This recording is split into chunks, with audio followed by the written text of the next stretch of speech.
దావీదు సంకీర్తన 16వ సంకీర్తన 11వ వచనము, 11వ వచనములో 2వ పాదం, నీ సన్నిధిని సంపూర్ణ సంతోషము కలదు.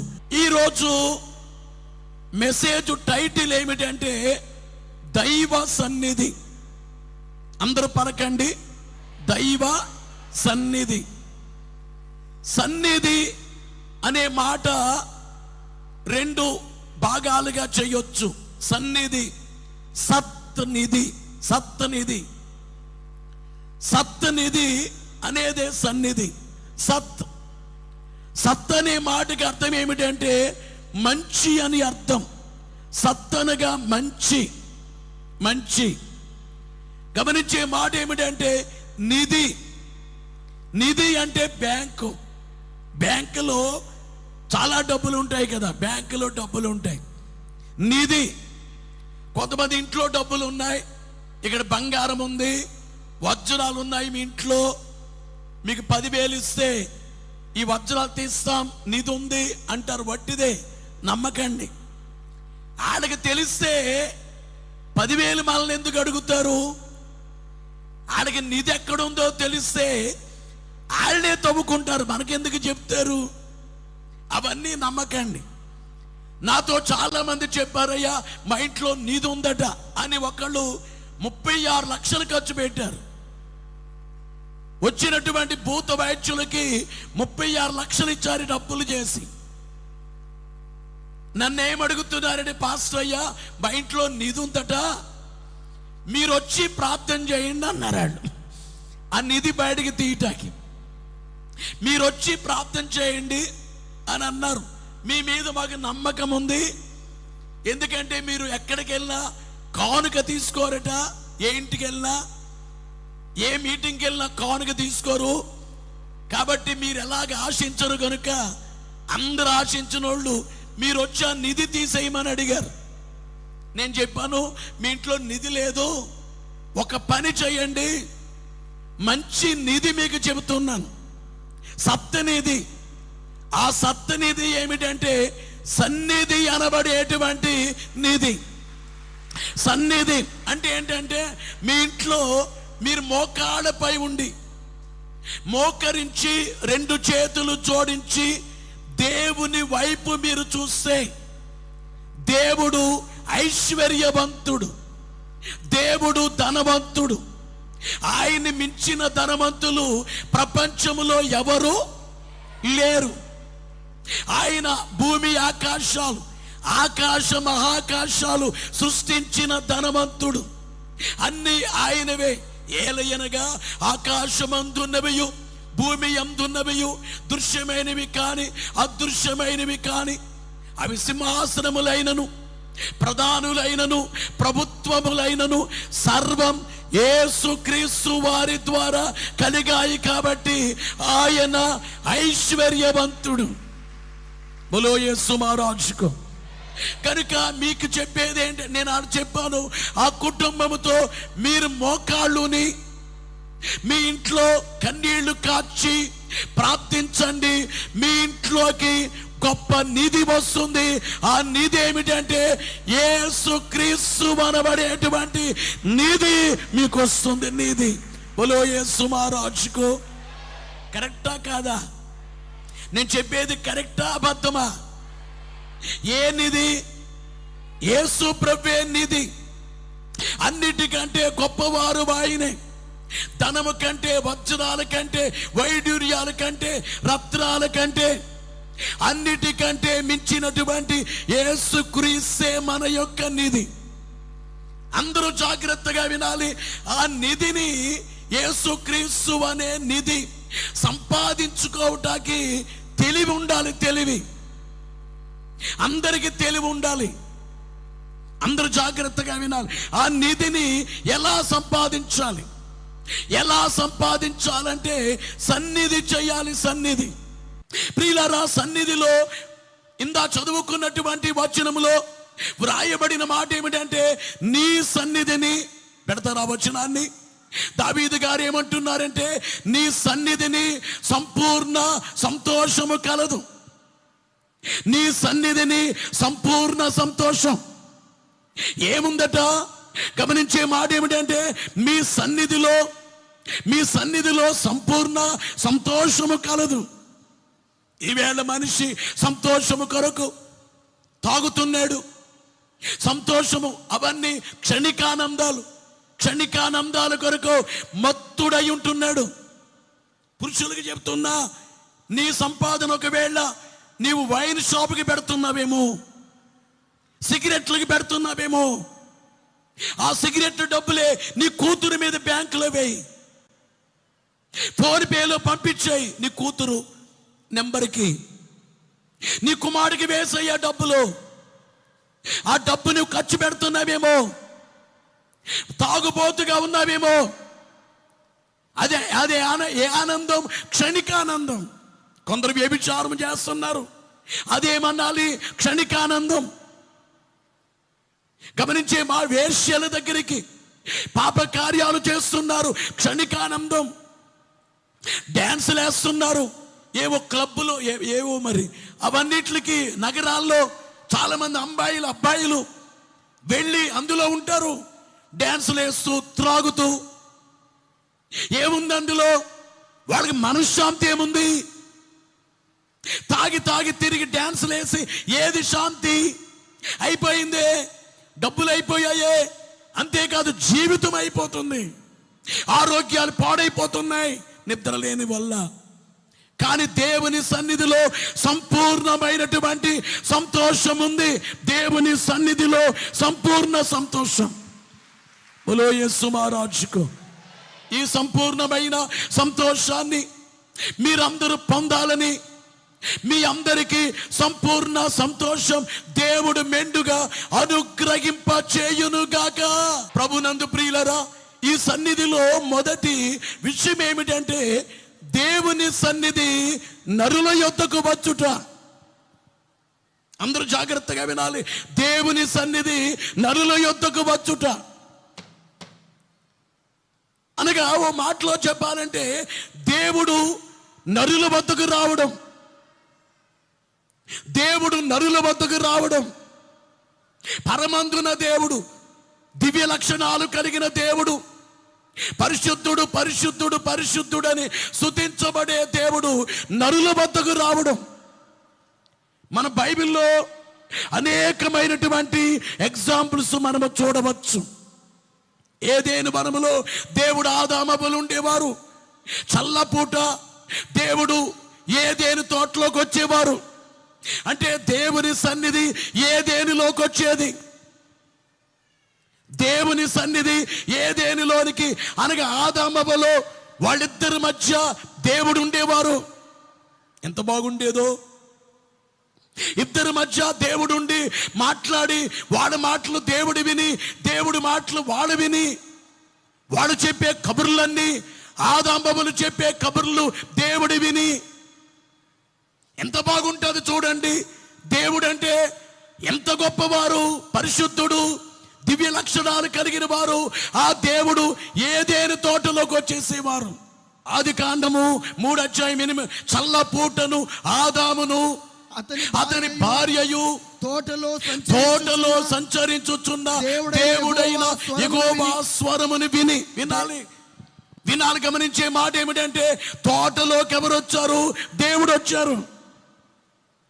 అప్పటికి ఆదామవులే పాపములో పడిపోయారు, చీకట్లోకి వెళ్ళిపోయారు, సైతాను మాట వినేశారు, సైతానుకు లోబడ్డారు, దేవుని మాట తప్పారు, ఆజ్ఞ తప్పారు. అయినా కానీ దేవుడు తోటలోకి వచ్చారు. ఆదామవ్వలారా, నేను రాను, పరలోకము నుంచి రాను, రోజు వచ్చేవాడిని, ఈ రోజు రాను. దేవదూతలు అడిగితే అయ్యా రోజు ఏదేని తోటలోకి వెళ్ళేవారు, ఈ రోజు వెళ్ళట్లేదే, ఈ రోజు ఎందుకు వెళ్ళట్లేదు? గమనించే మాట ఏమిటంటే దేవుడు ఏమనాలి? దేవదూతలారా, నేను వెళ్ళట్లేదు, ఏదేని తోటలోకి వెళ్ళట్లేదు, రోజు వెళ్ళేవాడిని, వాడు గాడి తప్పారు, మాట తప్పారు, నేను వెళ్ళనంటలేదు. దేవుడు వచ్చి తిరుగుతున్నారు. ఆదామా ఎక్కడున్నావో? ఏమంటున్నారు ఆదాముతో దేవుడు? ఆదామా ఎక్కడున్నావు? Where are you? ఎక్కడున్నావు నీవు? రోజు వచ్చేవాళ్లే మీరు, ఈ రోజు రాలేదు, ఎక్కడున్నావు? ప్రభునందు ప్రియమైన దేవుని విశ్వాసులారా, దేవుడు ఏదేని తోటలోకి వచ్చేవారు. దేవుని యొక్క వాక్యములో ఆదికాండం 5:22 హనోకు దగ్గరికి దేవుడు వచ్చారు. హనోకుతో దేవుడు మాట్లాడేవారు. హనోకు దేవునితో నడిచేవాడు. హనోకు తన భార్య ఉంది. 5:22 చూస్తే హనోకు మెతూషెలను కనిన తరువాత 300 ఏండ్లు దేవునితో నడుచుచు కుమారులను కుమార్తెలను కనెను. అందరు వినాలి. కొంతమంది దేవునితో నడిస్తే పెళ్లి చేసుకోకూడదు అంటారు. ఈవేళ కొందరు పాస్టర్లే పెళ్లి వద్దని చెప్తున్నారు. దైవజనుడు ఉన్నారు, పెళ్లి చేసుకోలేదు. ఈ భక్తుడి పెళ్లి చేసుకోలేదు, కానీ పెళ్లి చేసుకోకండి అని ఎవరికి చెప్పలేదు. మీరు భార్య పిల్లలతో క్షేమముగా ఉండమని చెప్పారు, దేవుని వైపు చూడమన్నారు. వీరి తీర్మానం ఏమిటంటే పెళ్లి చేసుకోకూడదు అనుకున్నారు. దైవజనుడు చేసుకోలేదు. పౌలు గారు పెళ్లి చేసుకోలేదు. సుందర్ సింగ్ గారు పెళ్లి చేసుకోలేదు. భక్త సింగ్ గారు పెళ్లి చేసుకోలేదు. కానీ కొంతమంది పాస్టర్లు పెళ్లి చేసుకోకండి అంటున్నారు. కొంతమంది ఏమంటారంటే భార్య పిల్లలుంటే పరలోకములో ఎక్కువ చోటుకి వెళ్ళరు. పరలోకములో సియోన్లోకి వెళ్ళాలంటే పెళ్లి చేసుకోలేని వాళ్ళు అంటారు కొంతమంది. అని బైబిల్ ఎక్కడ లేదు. నేను మాట అంటాను. హనోకున్నాడు. హనోకు దేవునితో నడుచుచు కుమారులను కుమార్తెలను కనెను. ఇప్పుడు చెప్పండి, దేవునితో నడుస్తూ భార్యతో సహవాసం ఉందా లేదా? చెప్పాలి గట్టిగా. దేవుడేమనాలి? హనోకు, నువ్వు నీ భార్యతో సహవాసం చేస్తున్నావు కాబట్టి నాతో నడవకూడదు. నీ పిల్లలున్నారు, నడవకూడదు అంటే దేవునికి భార్య అంటే మనుషులకున్న భార్య గాని పిల్లలు గాని అడ్డు కాదు. ఇవి దేవునికి అడ్డులు కాదు, ఆటంకము కాదు. పాపం ఆటంకము కానీ పిల్లల ఆటంకము కాదు బాబు. పాపం ఆటంకము కానీ నీ భార్య ఆటంకము కాదు. ఒక ఆయన నన్నే అడిగాడు, అయ్యా నా భార్యతో ఇప్పుడు నాకు 2 పిల్లలయ్యా, ఇంకా నా భార్య పక్కన కూర్చోవట్లేదు. ఎందుకంటే నేను దేవునితో సహవాసం చేయనన్నాడు. తప్పు నువ్వు మాట్లాడేది. దేవునితో సహవాసం చేయి, నీ భార్య పక్కన కూర్చో. నీ భార్యాభర్తల సంబంధము వల్ల దేవుడు దూరంగా ఉండరు. ఇది నీకు తెలియదేమో, తెలియక మాట్లాడుతున్నావు. ఎందుకంటే బైబిల్లో హనోకు 300 ఏండ్లు దేవునితో నడుచుచు కుమారులను కుమార్తెలను కనెను. కుమార్తెలను. అలాగే బైబిల్లో నోబహు వద్దకు దేవుని సన్నిధి వచ్చింది. అంటే దేవుడు వచ్చారు, నోబహుతో మాట్లాడారు. మీరు ఆదికాండము 6:12 14 నోబహు వద్దకు దేవుడు వచ్చి, దేవుడు భూలోకమును చూచినప్పుడు అది చెడిపోయి ఉండని భూమి మీద సమస్త శరీరుల తమ మార్గమును చెరిపి వేసుకుని ఉండిరి. 14 చూస్తే 14 చితి సారకపు మ్రానుతో నీ కొరకు వాడను చేసుకొనుము. దేవుడు ఎక్కడికి వచ్చారు? నోబహు దగ్గరికి వచ్చారు. అలాగే ఆదికాండము 12 దేవుడు అబ్రహాము దగ్గరికి వచ్చారు. ఆదికాండం 18 దేవుడు అబ్రహాం ఇంటికి వచ్చి కాళ్ళు కడుక్కొని భోజనము చేసి రొట్టెలు తిని భోజనము చేసి అబ్రహామును దేవుడు దీవించి మరుసటి ఏట ఈనాటికి నీ భార్య గర్భము ధరించి కుమారుని కంటుంది, అతని పేరు ఇస్సాకు అని పేరు పెట్టమని చెప్పారు. అలాగే రాజుల మొదటి గ్రంథము 17వ అధ్యాయము 1 వచనములో చూస్తే 17వ అధ్యాయం ఏలియా గారు చెప్పే గమనించే మాట ఏమిటంటే ఏలి అంటున్నారు, ఎవని సన్నిధిని నేను నిలవబడి ఉన్నాను. గమనించే మాట ఏమిటంటే ఎవని సన్నిధిని నేను నిలవబడి ఉన్నాను. బలో యేసు మహారాజుకో. అంటే ఏలియా గారు ఎక్కడున్నారు చెప్పండి? దేవుని సన్నిధిలో ఉన్నారు. ఏలియా గారు దేవుని సన్నిధిలో ఉన్నారు. అలాగే ప్రియులారా, రాజులు 2వ గ్రంథం 3వ అధ్యాయం 14వ వచనములో, 3వ అధ్యాయము రాజులు 2వ గ్రంథం 3వ అధ్యాయం 14వ వచనములో ఎలీషా ఎవని సన్నిధిని నేను నిలవబడి ఉన్నాను. ఎవని సన్నిధిని నేను అనగా ఏలియా గారు దేవుని సన్నిధిలో ఉన్నారు, ఎలీషా దేవుని సన్నిధిలో ఉన్నారు. ప్రభునందు ప్రియమైనటువంటి దేవుని విశ్వాసులారా, దేవుని సన్నిధి నరుల వద్దకు రావడం అంటే మీ ఇంట్లోకి దేవుడు వచ్చేయటం, మన మధ్యకు దేవుడు వచ్చేయటం అనగా దేవుడు రావడమే దేవుని సన్నిధి అన్నమాట. దేవుని సన్నిధి అంటే దేవుడు మన మధ్యకు వచ్చేయటం. మీరు ఎక్కడైతే మోకరిస్తారో అక్కడికి దేవుడు వచ్చేయటం. గమనించాలి ప్రియులారా, మోకరించిన చోటికి దేవుడు వచ్చేయటం, మీ ఇంట్లోకి దేవుడు రావడం. ప్రభునందు ప్రియులారా, దేవుని సన్నిధి రావడం అంటే దేవుడు వచ్చేయటం. మీరు పొలములో మోకరించినా, మీరు అక్కడ దేవుడు మన మధ్యకు రావడం ఏమిటంటే దేవుడు వచ్చేయటం. రెండోది ఏమిటంటే దేవుని సన్నిధికి నరులు వెళ్ళుట. మొదటిది ఏమిటంటే దేవుని సన్నిధి నరుల యొద్దకు రావడం, దేవుని సన్నిధికి నరులు వెళ్ళడం. దీని గురించి గమనించేటువంటి మాట ఏమిటంటే, బైబిల్లో చూస్తే హన్నా అనబడేటువంటి ఒక స్త్రీ సంతానము లేదు. ఆమె తర్వాత ఆమెకి పిల్లలు ఉన్నారు, 2 భార్యలో భర్తకి. ఆమె తర్వాత ఆమెకి పిల్లలున్నారు, ఆమెకి లేరు. ఈమె దేవుని సన్నిధిలోకి వెళ్ళింది. ప్రియులారా, సమూయేలు మొదటి గ్రంథం 1వ అధ్యాయం 10వ వచనములో చూస్తే, 1వ అధ్యాయం 10వ వచనములో చూస్తే, బహుత దుఃఖాక్రాంతురాలై యెహోవా సన్నిధిని ఎక్కడికి వచ్చింది ఆమె? యెహోవా సన్నిధిని ప్రార్థన చేయొచ్చు, బహుగా ఏడ్చుచు. వినాలి, ఎక్కడికి వెళ్ళింది ఆమె? దేవుని సన్నిధిలోకి వెళ్ళింది. దేవుని సన్నిధిలోనికి వెళ్ళింది. ఒక్కటి ఏమిటంటే ఏకాంత సన్నిధి.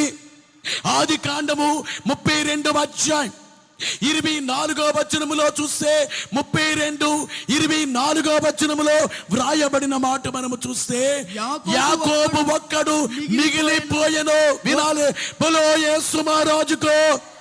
ఈ సన్నిధి పేరేమిటంటే ఏకాంత సన్నిధి. అందరు ఇలా చూడాలి, యాకోబులో చాలా భయాలు ఉన్నాయి.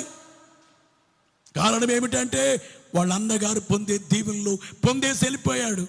20 ఏళ్ల క్రితం వాళ్ళన్న 400 మందితో తమ్ముణ్ణి చంపడానికి వస్తున్నాడు. యాకోబునే వాళ్ళ అన్నగారు చంపడానికి వస్తున్నాడు. యాకోబుకి ఆ విషయం తెలిసింది.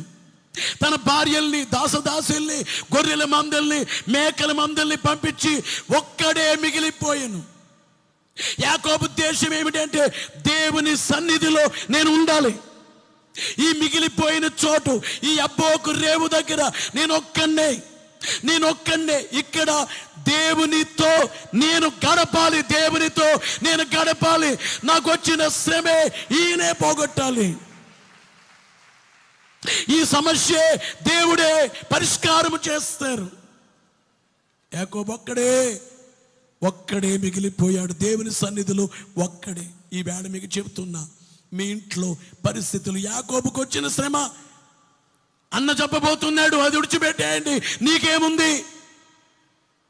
నీకే శ్రమ ఉంది? ఆ శ్రమలో నీవేం చేస్తున్నావు? కొన్ని పర్యాయాలే చనిపోవాలనిపిస్తుంది. ఎందుకు ఈ బ్రతుకు అనిపిస్తుంది? నేను ఒంటరి వాడిని అయిపోయాననిపిస్తుంది. ఎందుకు ఇలాగైపోయిన బ్రతుకు అనిపిస్తుంది. నువ్వు చనిపోయే భయంకరమైన పరిస్థితి.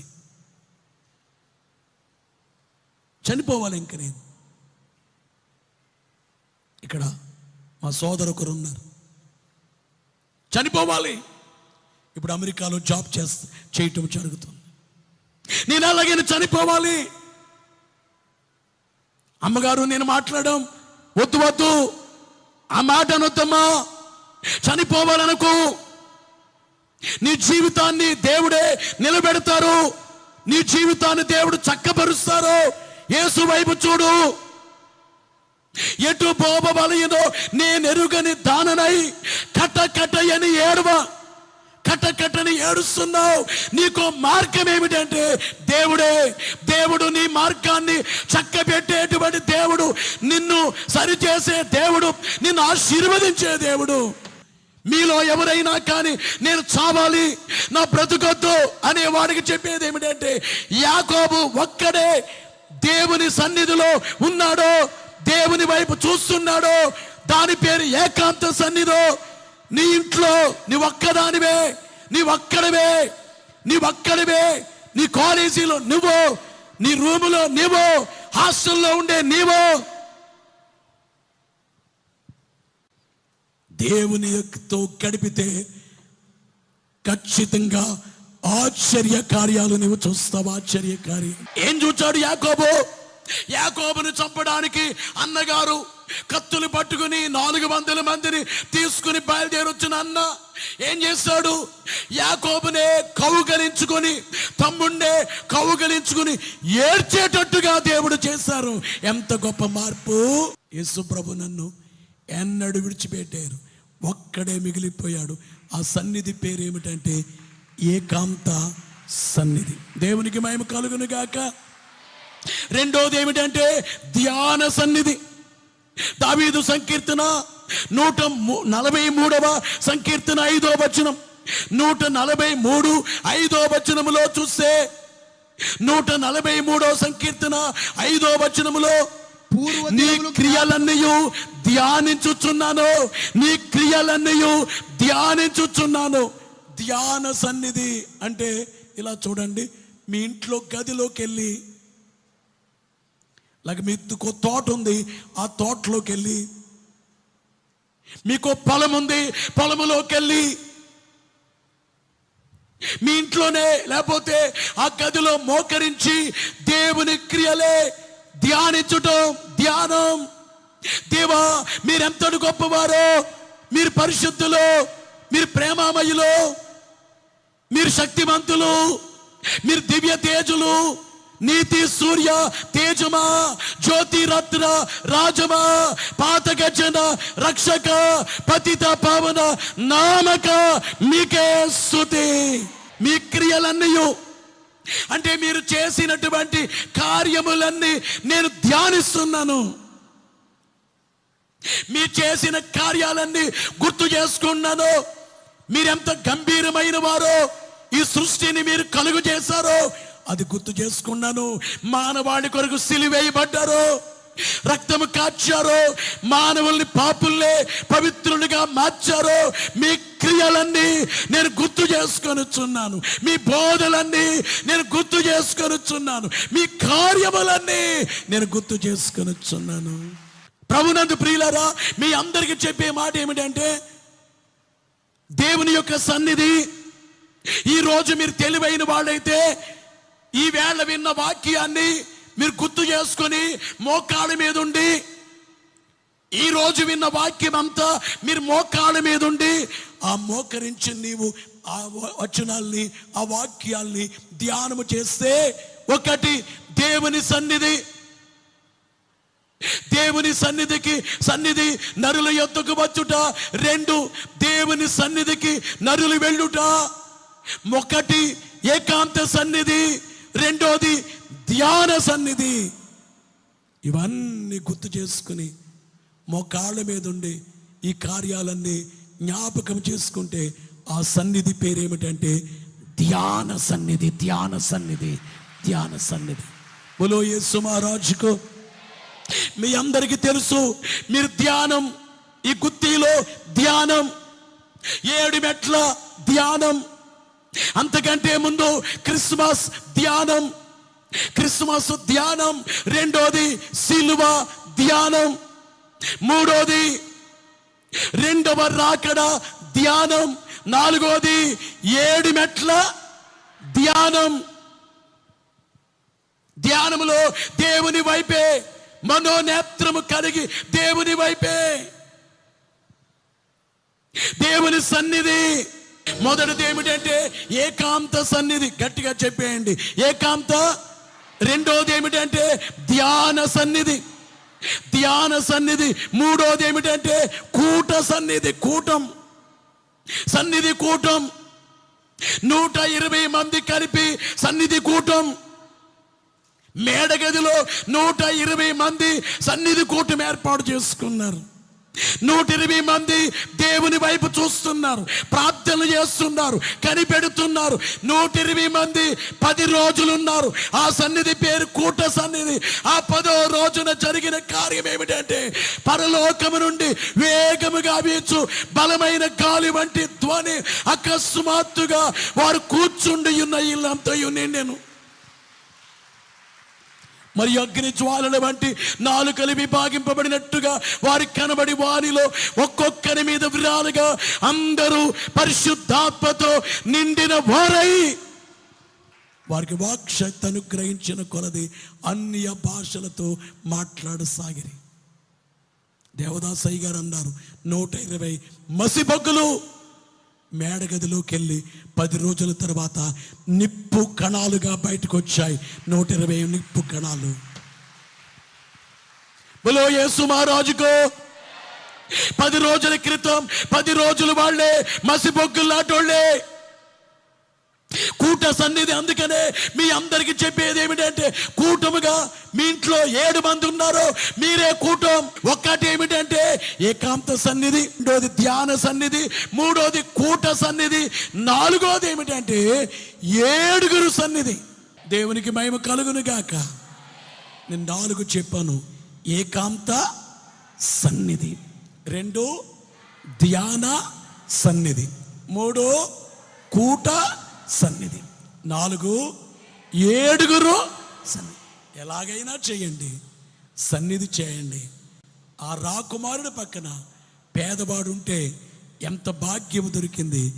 యేసయ్యతో ఉంటే ఎంత భాగ్యము. అంత భాగ్యాన్ని దేవుడు దయచేసి బలపరచి ఆశీర్వదించును గాక.